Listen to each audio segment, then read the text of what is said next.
I think with any art, the basis of it is communication. I think the person that creates it is trying to create something that communicates to a larger audience. That there's something that they've experienced, or that they dream about, or that they have seen in a vision. I don't know how you want to describe it, but basically it all comes down to communications. I mean, one of the things you hear a lot is that, a picture is worth 1,000 words.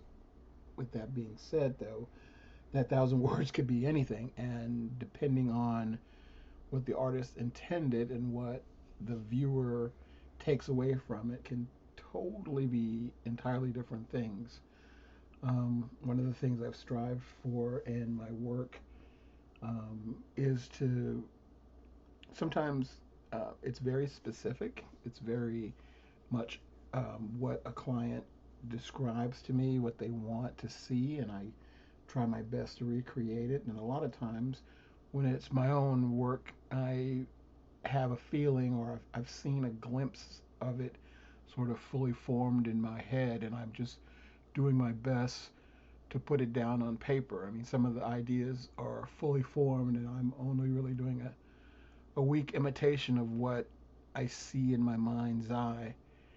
When working on this particular piece, I wanted to do something that spoke to me, but at the same time uh, could be interpreted, you know, in many different ways. So one of the things I wanted to have sort of like a creation myth.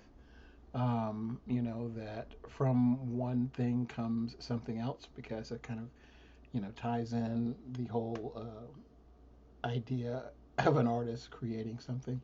Because sometimes we create a drawing, a painting, a sculpture, a song, whatever, and then it goes on and it has a life all of its own. It's not something that we no longer uh, is a sole arbiter of its destiny. And I think that's what this piece sort of symbolizes to me. I started off um, with in my wheelhouse as an illustrator. I've been doing illustrations for comic books and magazines since I can't remember when. I think right out of high school I got into doing illustrations for the newspaper, and illustrations for one of the local um, uh, papers. I think it was called Creative Loafing, and it was sort of like a weekender and tell what was going on around the city and stuff. And I would do spot illustrations for them and things like that. So I built up my uh, language for art with inspiration from really good line drawers, people that um, just you could tell the volume of the work because of probably because of the way of printing. At the time, paintings weren't so much easy to reproduce, but cheaper ways of reproduction in printing. Line artists became a lot more um, celebrated because they were quicker, and they could get the point across. And so there were these great illustrations that came out, and that's sort of the stuff that struck me, and that's where I find my joy when I work, is through the lines. And so one of the things that this piece does, it relies on the lines. One of the programs I use is really great. Used to use just pencil and paper, which is fine. But sometimes, I know that the work's going to be printed. I know that the work is going to have a life outside of just the collection of owning a physical piece. So um, I moved over to digital, and I've been working in a program called Clip Studio Paint, which is really great. It was developed for the Japanese comic book market with lots of wonderful um, real world feel to it. So one of the things I love to do is I do a bunch of different sketches till I get sort of the proportions of what I want um, gauged out. And I wanted this figure, this mysterious figure, uh, in a robe that sort of obscures their face, obscures really who they are, but you do see their body, and it's like they've worked at it. It's a body of work that the person has contributed to their own creation as opposed to just sort of, being, because, everyone can just be what they want to be. And I wanted this one to be more of a designer. And there's a lot of design elements even in the robes and things like that. And what I did is I did it on two main levels. I did one, the character of the creator in the background on one set of levels, and then on the other set of levels would be his creation. And so the idea is that from this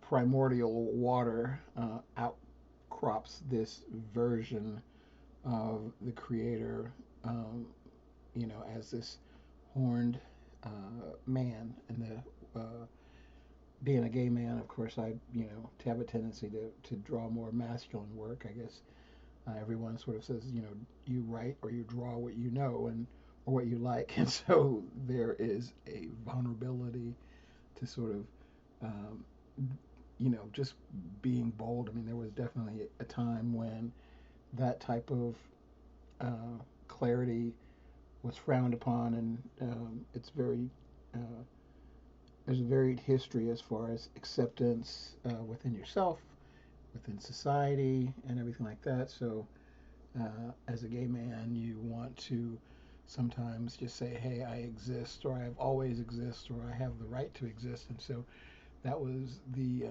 crux of this piece. One of the other things is, in history, people of color have always sort of been relegated to smaller roles because of the prevailing quote unquote patriarchy of white society, or what have you. But I think that anthropologically speaking, brown people were here first. We created the first cities, we created the first languages, and I think it's important to sort of um, reclaim that power in our fantasy creation. So when you look at something that was written, you can also see all kinds of people in it, and not just white people.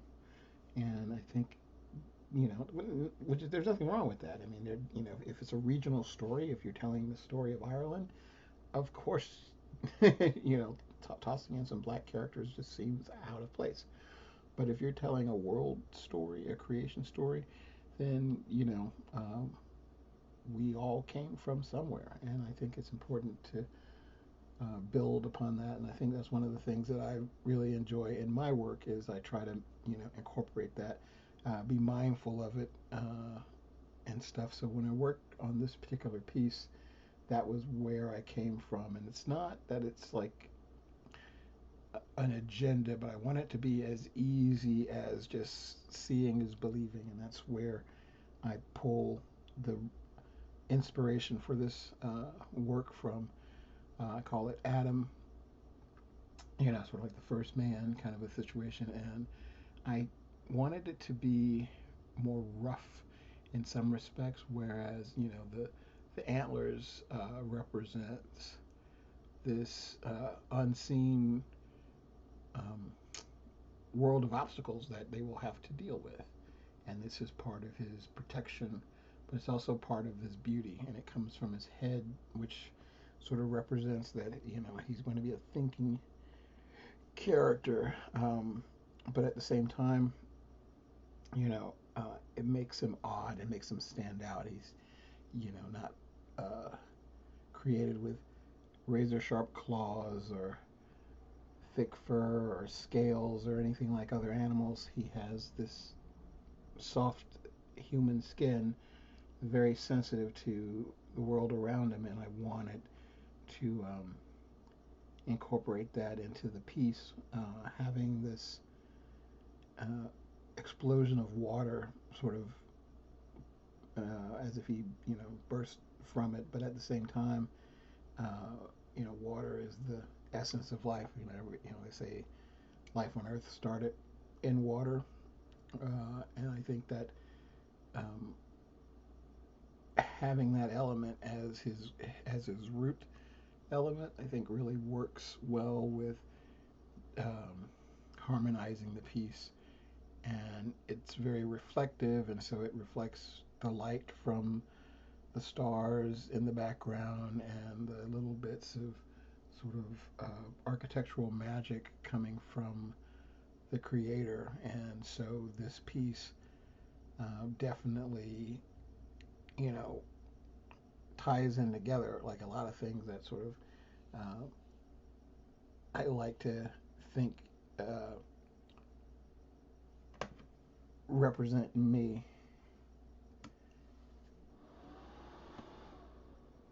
Hi, artist Joe Phillips here. I just wanted to thank you guys for this. I am a artist illustrator. Have been working in the gay community for 15 years.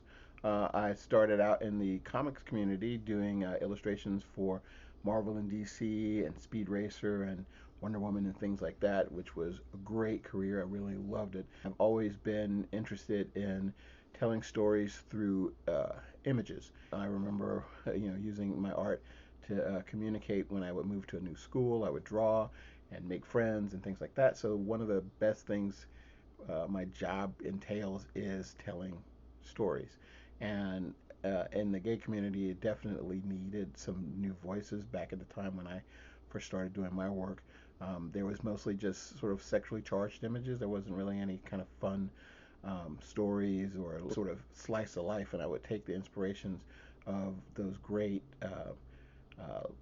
Decker and Norman Rockwell covers from the Saturday Evening Post and sort of reinterpret that type of American fun, interracial of happy gay people. And I think that has propelled my career in ways which I had not even expected that it would. And I think that allows me a great freedom to sort of not take on, the social sort of stigma of where what you should and shouldn't do, but to create something that's your own voice. Because if you don't have something to say, you're just going to be regurgitating what you've heard. And so, thanks so much for this opportunity. And you can um, catch me at joephillips.com and also at thewitchboys.com and on Facebook.